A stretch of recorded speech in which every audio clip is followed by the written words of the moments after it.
Hollywood taught the world that a cigarette could look like charm, power, and danger. But the cameras never showed what came after they stopped rolling. Those cigarettes burned through voices, lungs, and years.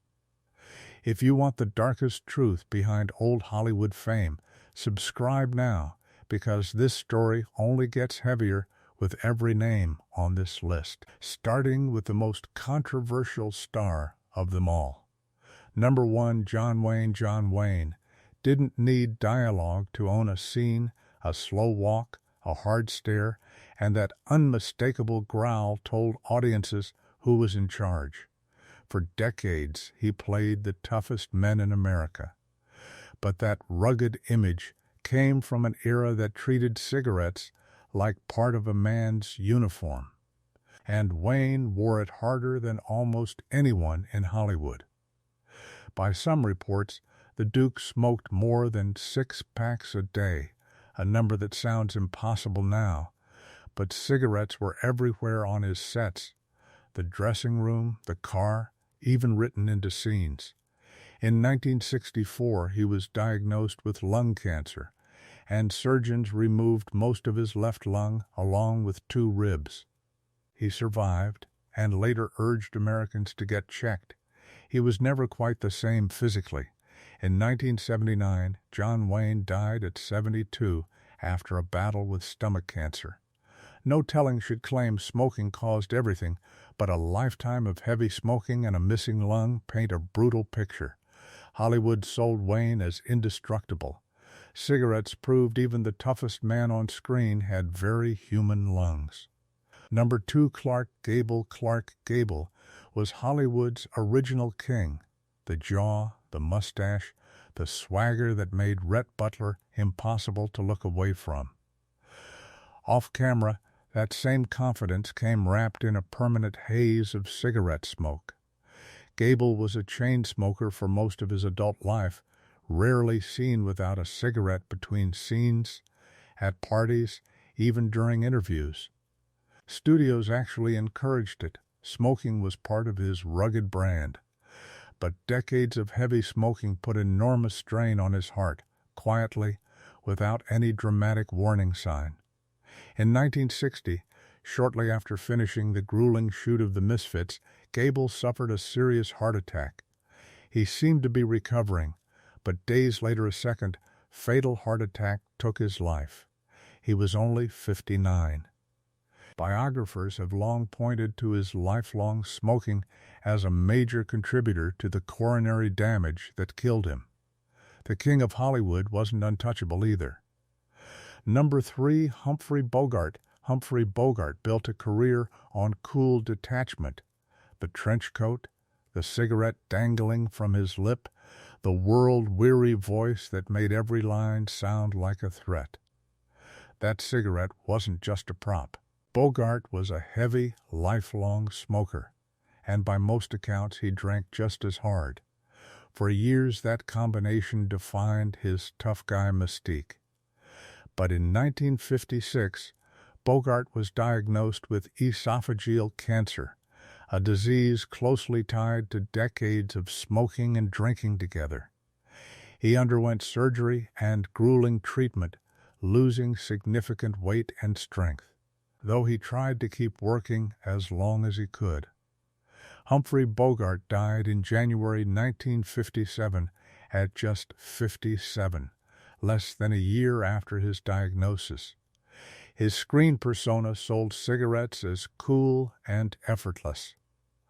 His real life told a very different story, one where the habit that built his legend also quietly destroyed the body underneath it. Number 4, Walt Disney. Walt Disney built an empire on family-friendly magic, cartoon mice, fairy tales, wholesome theme parks. It's exactly why his real habit feels so controversial. Behind the cheerful public image was a man who smoked constantly, reportedly up to 3 packs of unfiltered cigarettes a day. Disney rarely smoked in public, careful to protect the squeaky clean brand built around his name. But behind closed doors, employees described him lighting one cigarette after another during meetings and long nights at the studio. The habit ran for decades, hidden almost as carefully as any Disney trade secret. In 1966, Disney was diagnosed with lung cancer. Doctors discovered a tumor the size of a golf ball. He underwent surgery, but the cancer had already spread. Walt Disney died just weeks later at only 65. The man who sold the world wholesome innocence was, privately, one of Hollywood's heaviest smokers.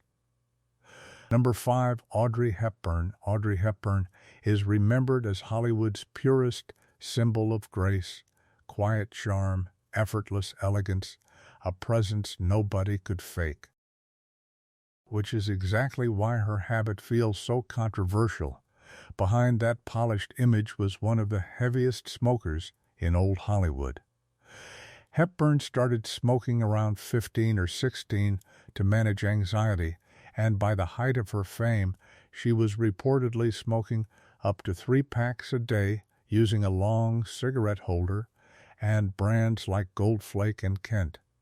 On the surface, it looked stylish, but 60 cigarettes a day put her in the same dangerous range as Sammy Davis Jr. and David Janssen, both 3 to 4 pack smokers. Cigarettes don't always show up looking desperate. Sometimes they appear in the composed hand of the most beloved actress alive, wrapped in soft lighting and old Hollywood polish. But smoke doesn't care about image. The damage builds exactly the same underneath. Number 6, Yul Brynner. Yul Brynner was impossible to forget, the shaved head, piercing eyes, and commanding voice that made The King and I a legend. Behind that stone-carved image was a habit quietly cutting him down. Cigarettes, up to 5 packs a day at his peak. That's not an after-dinner weakness. That's a habit strong enough to follow a man through rehearsals, travel, and fame from morning until night. On the outside, he looked completely in control. Inside, his lungs absorbed the punishment year after year. What makes his story especially haunting is what he did near the end.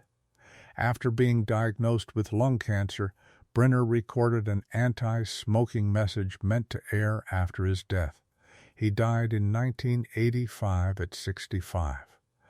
Shortly after, his message reached the public with 3 blunt words: "Do not smoke." Number 7, Bette Davis. Bette Davis practically smoked cigarettes as a personality trait. Sharp, defiant, always with one burning between her fingers in film after film. Off-screen, the habit was just as constant for most of her long career. Davis chained smoked for decades, using cigarettes almost like punctuation in interviews and on set. Over the years, that habit combined with the immense stress of her career and personal life to wear steadily on her health. She survived breast cancer and a mastectomy in the 1980s, along with multiple strokes that left her partially paralyzed and struggling to speak. Bette Davis died in 1989 at 81, technically outliving many heavier smokers on this list. But her final years were marked by exactly the kind of slow, compounding decline decades of cigarettes are known to cause. Number 8, Sammy Davis Jr. Sammy Davis Jr. could sing, dance, act, and hold a room like almost nobody else. But behind that energy was a habit working against him for years, up to 4 packs of cigarettes a day. In August 1989, small warning signs appeared: a persistent tickle in his throat, a loss of taste. A medical exam revealed a malignant tumor in his throat. For Sammy, this struck at the center of who he was. His voice was his identity. Doctors recommended a laryngectomy, but that meant losing the instrument behind his entire career. He chose radiation first, hoping to save his voice. The cancer returned more aggressive, and his larynx was eventually removed anyway. Sammy Davis Jr. passed away in Beverly Hills on May 16, 1990, at 64. Number 9, Gary Cooper. Gary Cooper was the quiet, steady leading man audiences trusted instantly, tall, composed, effortlessly heroic in film after film. Off-screen, he was a lifelong heavy smoker, rarely photographed without a cigarette close at hand between takes. For decades, that habit sat quietly in the background of an otherwise disciplined public image. But by the late 1950s, Cooper's health began to fail rapidly. He was diagnosed with cancer that had already spread significantly by the time doctors caught it, a pattern common among long-term heavy smokers. Gary Cooper died in 1961 at just 60, only months after his diagnosis became public. Fans were shocked at how quickly one of Hollywood's healthiest-looking stars had declined. Behind the calm image was a body that had quietly absorbed damage for decades. Number 10, Patrick Swayze. Patrick Swayze made audiences fall in love with him in Dirty Dancing and Ghost, all charm, discipline, and effortless physical grace. Behind that confident image was a much harder private battle most fans never saw. Swayze struggled for years with heavy smoking and drinking. According to people close to him, including his friend Nicky DeMarco, he smoked around 60 cigarettes a day, roughly 3 full packs, morning until night. His own oncologist, David Hoffman, later pointed to a connection between his smoking and patterns of self-sabotage. Addiction isn't always physical. Sometimes it's tied to what a person carries inside, and combined with alcohol and years of pressure, the body slowly loses ground. Patrick Swayze's story proves success protects nobody from addiction. Number 11, Nat King Cole. Nat King Cole had one of the smoothest, most recognizable voices in American music, warm, velvet, unmistakable.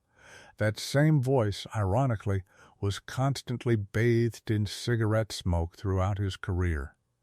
Cole was known to smoke up to 3 packs of menthol cigarettes a day, a habit he reportedly believed helped his voice sound richer on recordings. It's one of the more controversial smoking beliefs in entertainment history, an artist convinced the thing damaging his lungs was polishing his greatest gift. In 1964, Cole was diagnosed with lung cancer. Despite treatment, the disease progressed quickly. He died in February 1965 at only 45, cutting short one of the most celebrated musical careers of the century. Number 12, Joni Mitchell. Joni Mitchell's story isn't built around one dramatic medical crisis. It's quieter and in some ways more uncomfortable. She began smoking at just 9 years old, in an era when cigarettes were everywhere, even in the hands of people the public admired most. What makes her story controversial is that she never hid it in shame. She spoke about smoking openly, even describing it as one of life's pleasures, despite being intelligent and outspoken about nearly everything else. The most difficult detail is that she continued smoking during pregnancy, hoping her child would still be born healthy. Joni Mitchell's story asks a harder question.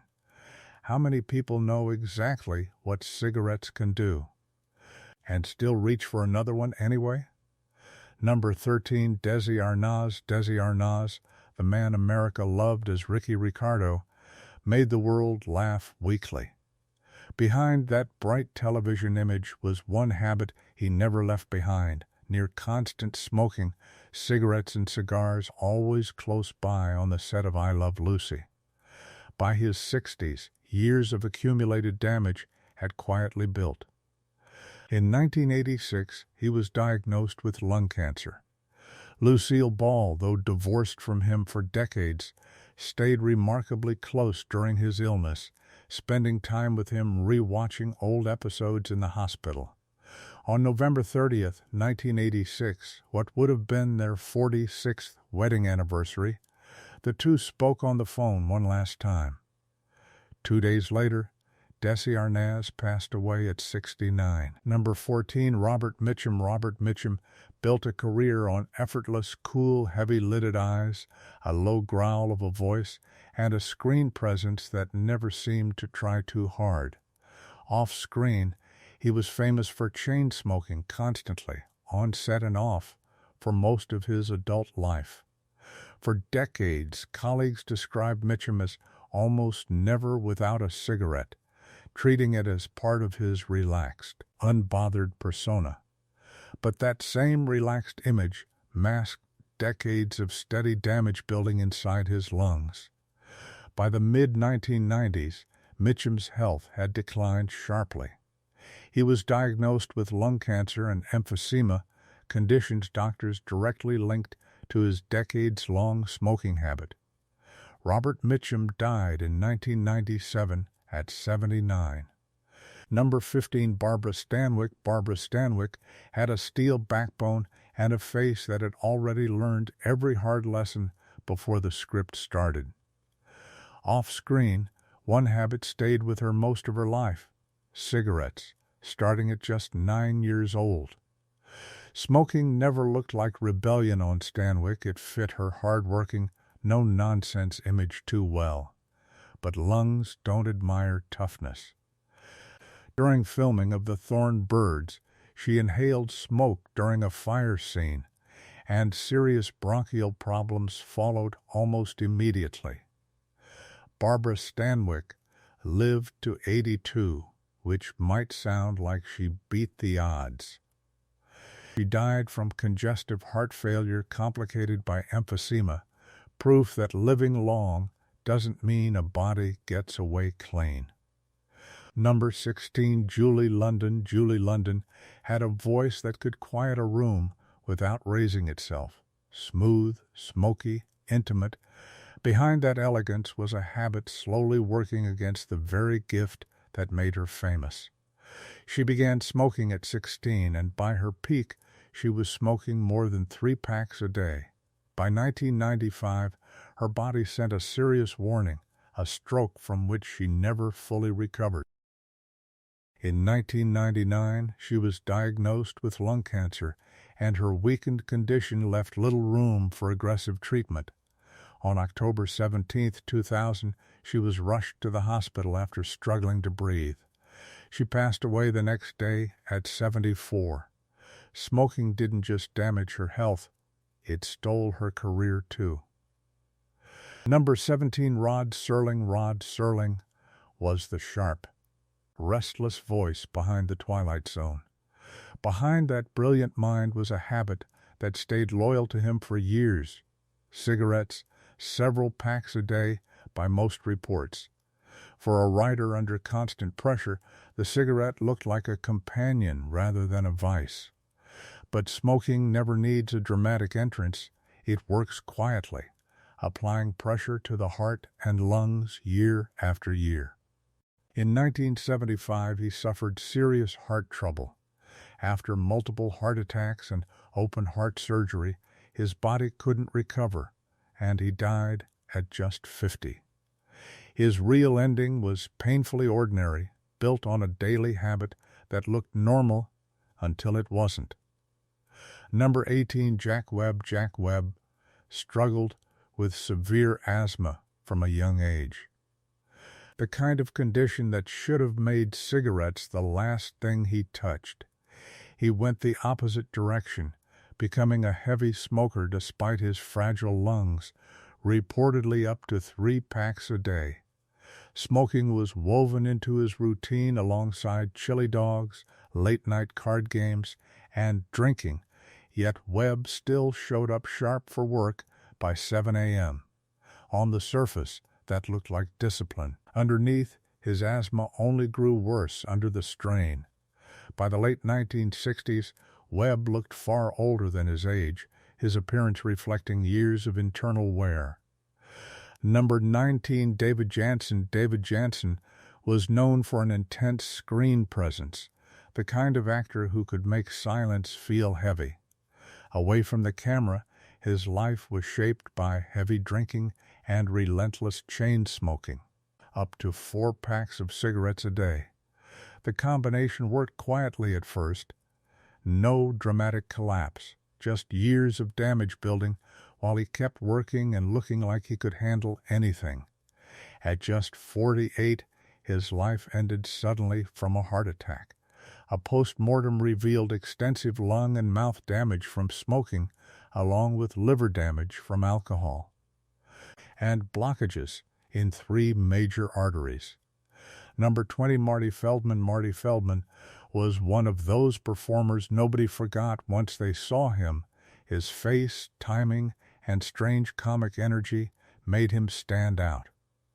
Behind that unforgettable presence was possibly the most extreme habit on this entire list, up to 5 packs of cigarettes a day.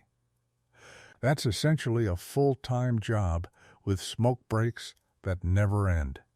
In December 1982, while filming Yellowbeard in Mexico City, Feldman suffered a fatal heart attack in his hotel room at just 48. Director Mel Brooks later said Feldman smoked constantly, nearly half a carton a day, alongside heavy black coffee that added even more strain to his heart. Marty Feldman's story isn't about one bad day. It's about years of extreme habits slowly building up inside the body until the damage finally caught up with him for good. That's what Hollywood never put in the credits. On screen, a cigarette looked smooth, cool, unforgettable. Off-screen, it collected on every one of them like a debt that always comes due. It took voices, lungs, decades, and sometimes the whole person. So if you smoke, this isn't about shame. It's a wake-up call. Comment quit if you're done, or fighting if you're still trying. Share this with someone who still thinks smoking is harmless. Movies get second takes. Lungs never do.